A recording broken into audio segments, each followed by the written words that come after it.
It had a generator, triple-pane windows, and a driveway long enough to discourage casual visitors. In Rapid City, winter isn't just a season, it's a structural load test.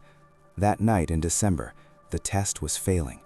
I've read about infrasound, low-frequency noises that cause dread in humans. That night, the wind felt like it was speaking in infrasound, a vibration in the floorboards that traveled up through my feet and settled in my stomach. It made the air in the house feel thick, like walking through water. Every time I turned my head, I expected to see something standing in the corner. The coat rack looked like a man. The shadow of the floor lamp looked like a finger pointing at me. The forecast had been screaming about this storm for 3 days. Life-threatening conditions, the app said. Travel impossible. I took it seriously. I had the pantry stocked, the thermostat set to 72, and the deadbolts thrown on both doors. By 8 p.m., the wind was hitting the north wall like a physical hammer. You couldn't see the streetlights at the end of the driveway anymore, just a swirling gray void that swallowed the beam of my porch light before it hit the ground. I was in the living room, laptop open, trying to focus on a spreadsheet that suddenly felt very small. The house was making noises houses shouldn't make, groans in the rafters, sharp cracks from the siding contracting in the cold. The lights dipped once, browned out for a second, then surged back. I saved my work. I checked the locks again. Front door, solid. Back door, solid. Garage entry, locked. It wasn't fear, it was just maintenance.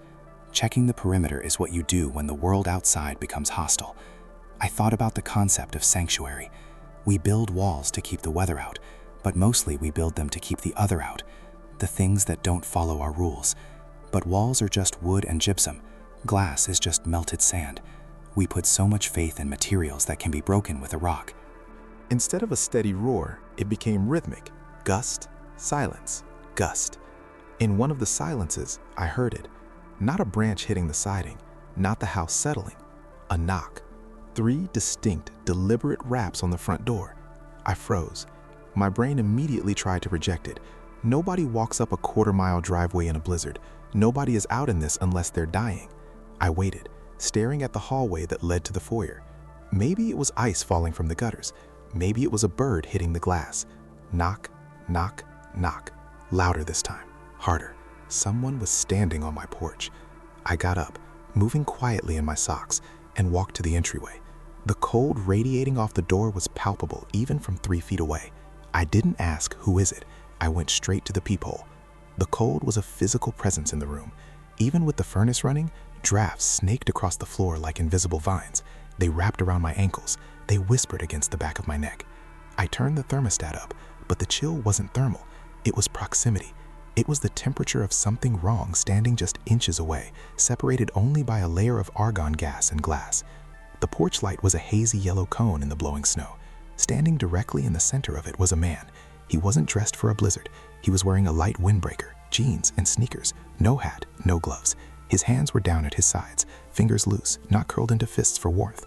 He was staring straight at the wood of the door, as if he knew exactly where my eye was on the other side. I unlocked my phone and pulled up the doorbell camera feed. The angle was wider. I could see his back, the way the wind whipped his jacket, but he wasn't shivering. A man in that weather should be shaking violently. He was perfectly still, like a statue dropped on my welcome mat. I checked the time again, 11:15 p.m.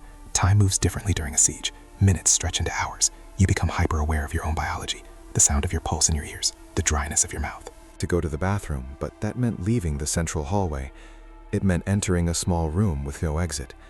I stayed where I was. I should have called the police right then. But the storm. The police weren't coming. Nobody was coming. I cleared my throat and spoke through the door, keeping the chain on. "Can I help you?" I remembered a story my grandmother told me about the prairie. She said the wind drives people mad because it never stops asking questions. Who are you? Why are you here? Are you sure you're alone? I always thought she was being poetic. Now I knew she was being literal. The wind wasn't just moving air, it was a search party, and it had found me. He didn't startle. He didn't look around. He just tilted his head slightly toward the doorframe. "My car died," he said. His voice was muffled but clear, flat. "I need to come in and use your phone." "I can call someone for you," I said. My standard response. The safe response. I'll call 911 right now. They can send a patrol. No, he said. Too fast. Phone is dead. Battery died. Just need to charge it. Just for a minute. I'll call for you, I repeated, stepping back. I'm not opening the door. There was a pause. On the camera, I saw him shift his weight. He turned his head slowly and looked directly into the lens. His eyes were dark. Not black-eyed kid, supernatural dark. Just empty. Like he was bored. Like this was a script he had to get through.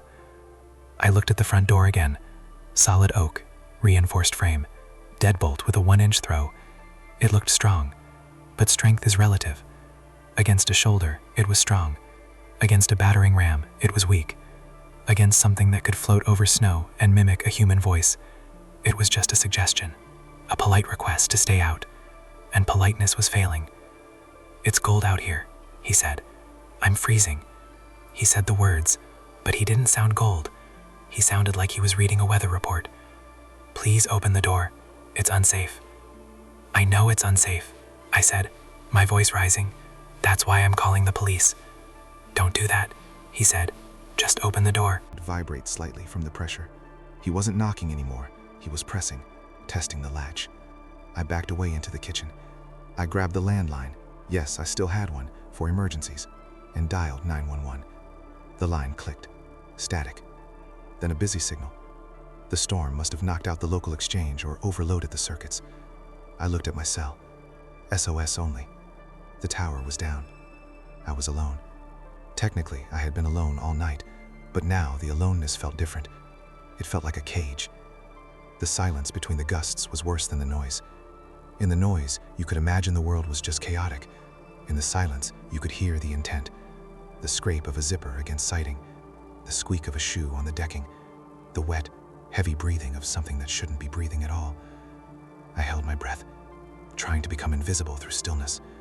Evolutionary instinct, freeze and maybe the predator won't see you. But this predator didn't need to see me. It knew. Are you there? The man called out. He sounded closer. Too close.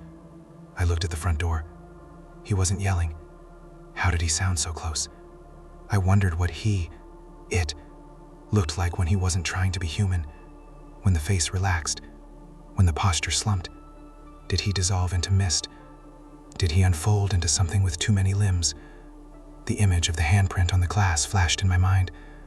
Smooth palm, long fingers, like a salamander, like something that lived under a wet rock, not in a suburb. I shivered, a violent spasm that rattled my teeth. Then I realized he wasn't at the front door anymore. The voice was coming from the kitchen window, directly to my left. I tried to rationalize the lack of footprints. Wind scour. Maybe the wind filled them in instantly. But the snow on the porch was protected by the overhang. It was pristine. Dust on a moonscape. Physics said he had to leave a mark. Reality said he didn't. I chose to believe my eyes over physics, and that was the most terrifying choice of all. I spun around. Moved from the front porch to the side of the house in 5 seconds? Through 3 feet of unplowed snow, without making a sound? It's warm in there, he said through the glass. Conversational, polite. I can see the light. Just let me in. I'm a neighbor. I didn't have neighbors. The nearest house was a mile down the ridge. I grabbed the longest knife from the block, a chef's knife that felt ridiculous in my shaking hand, and backed into the hallway. Get away from the window, I shouted. I have a gun. A lie. I hated guns.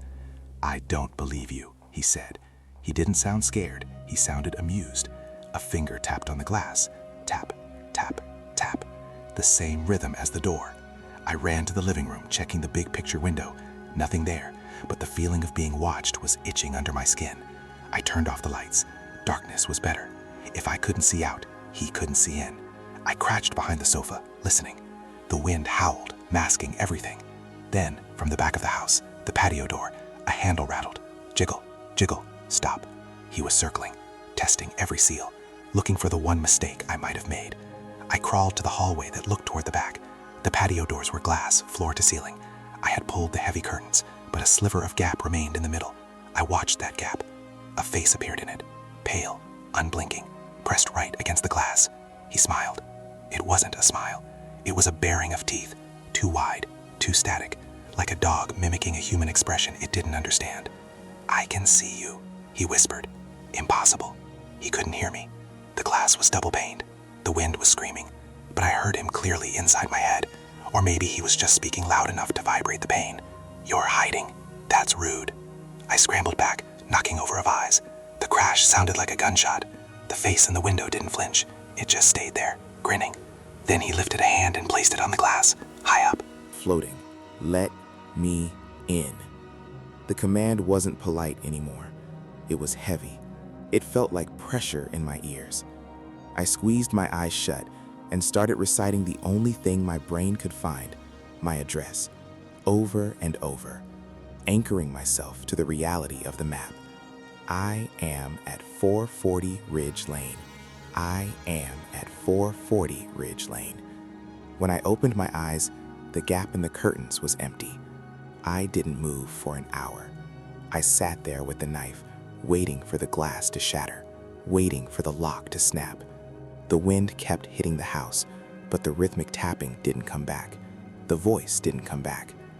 Around 4 a.m., the storm broke. The silence that followed was sudden and violent. I stood up, stiff and aching, and walked to the front window. The world was blue and white and still. The driveway was a smooth, perfect slope of drifts. No car, no tracks. I waited until the sun was fully up before I unlocked the door. I stepped out onto the porch with a baseball bat, feeling foolish and terrified. The snow on the porch was undisturbed, smooth, wind-sculpted powder. There were no footprints leading up the steps, no footprints on the mat, no footprints leading around the side of the house to the kitchen. I walked around the perimeter, sinking to my knees in the drifts. The snow under the kitchen window was virgin white. The snow on the back patio was a perfect, unblemished sheet. Whatever had stood there hadn't touched the ground, or the ground refused to keep the memory of it. Then I looked at the glass. On the patio door, high up, nearly 7 feet off the deck boards, there was a smudge. I got a ladder. It wasn't a smudge. It was a handprint, oily, detailed, freezing onto the glass. The fingers were long, too long, and the palm didn't have the creases a human palm has. It was smooth, like a mannequin's. I cleaned it off. I scrubbed it until the glass squeaked. I didn't want the police to see it. I didn't want them to tell me it was a raccoon or a prank, because a raccoon doesn't ask to use the phone, and a prankster leaves footprints. I sold the house in the spring. I like having neighbors now. I like hearing them walk around upstairs. It reminds me that noise is supposed to come from people. But sometimes when the wind hits the building just right, I catch myself checking the window, looking for a smudge, looking for a smile that doesn't reach the eyes. Because the thing about that night wasn't just that he wanted to come in, it was that he seemed so confused that I wouldn't, as if the door was just a formality, as if he already knew he belonged inside. Storms don't scare me because of the snow anymore. They scare me because they make the world quiet. And in the quiet, you can hear the things that are trying to trick you into opening the only thing keeping you safe. I thought about the man's jacket. It was blue, a generic nylon windbreaker, the kind you buy at a gas station. It looked new, too new, like it had never been worn outside before tonight. It didn't have snow on the shoulders. It didn't have wet spots. It was dry, in a blizzard. That detail bothered me more than the eyes. It implied that he hadn't walked here. It implied he had just arrived, manifested at the edge of my porch light. My phone sat on the table, a black mirror reflecting the ceiling. I wanted to throw it through the window. It was supposed to be my lifeline. It was supposed to connect me to the grid, to safety, to logic. Instead, it was a paperweight. Technology fails first in a horror movie. I used to laugh at that trope. Now I understood it. Technology relies on infrastructure. Horror relies on isolation. The storm had stripped away the infrastructure, leaving only the isolation. I looked at the knife in my hand, stainless steel, German-made, sharp enough to shave with. Would it cut him? If I stabbed that nylon jacket, would blood come out? Or would it be something else? Dust? Black water? Or nothing at all? just empty air inside a shape. I prayed I wouldn't have to find out, but I gripped the handle tighter until my knuckles turned white. The wind gusted again, a mournful wail that sounded like a choir of lost children. And hummed a song I hadn't thought of in 20 years. Anything to fill the space, anything to push back the silence. The wind gusted again, a mournful wail that sounded like a choir of lost children. It battered the walls, demanding entry. I closed my eyes and hummed a song I hadn't thought of in 20 years. Anything to fill the space, anything to push back the silence. The wind gusted again, a mournful wail that sounded like a choir of lost children. It battered the walls, demanding entry. I closed my eyes and hummed a song I hadn't thought of in 20 years. Anything to fill the space, anything to push back the silence. The wind gusted again, a mournful wail that sounded like a choir of lost children. It battered the walls, demanding entry. I closed my eyes and hummed a song I hadn't thought of in 20 years. Anything to fill the space, anything to push back the silence. The wind gusted again, a mournful wail that sounded like a choir of lost children. It battered the walls, demanding entry. I closed my eyes and hummed a song I hadn't thought of in 20 years. Anything to fill the space, anything to push back the silence. The wind gusted again, a mournful wail that sounded like a choir of lost children. It battered the walls, demanding entry. I closed my eyes and hummed a song I hadn't thought of in 20 years. Anything to fill the space, anything to push back the silence. The wind gusted again, a mournful wail that sounded like a choir of lost children. It battered the walls, demanding entry. I closed my eyes and hummed a song I hadn't thought of in 20 years. Anything to fill the space, anything to push back the silence. The wind gusted again. Anything to fill the space, anything to push back the silence.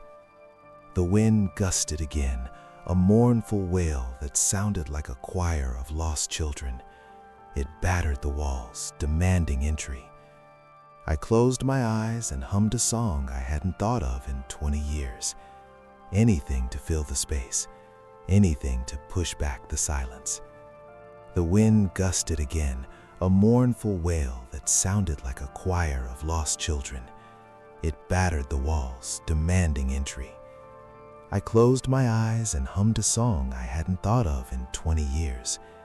Anything to fill the space, anything to push back the silence. The wind gusted again, a mournful wail that sounded like a choir of lost children. It battered the walls, demanding entry. I closed my eyes and hummed a song I hadn't thought of in 20 years. Anything to fill the space, anything to push back the silence. The wind gusted again, a mournful wail that sounded like a choir of lost children. It battered the walls, demanding entry. I closed my eyes and hummed a song I hadn't thought of in 20 years. Anything to fill the space, anything to push back the silence. The wind gusted again, a mournful wail that sounded like a choir of lost children. It battered the walls, demanding entry. I closed my eyes and hummed a song I hadn't thought of in 20 years.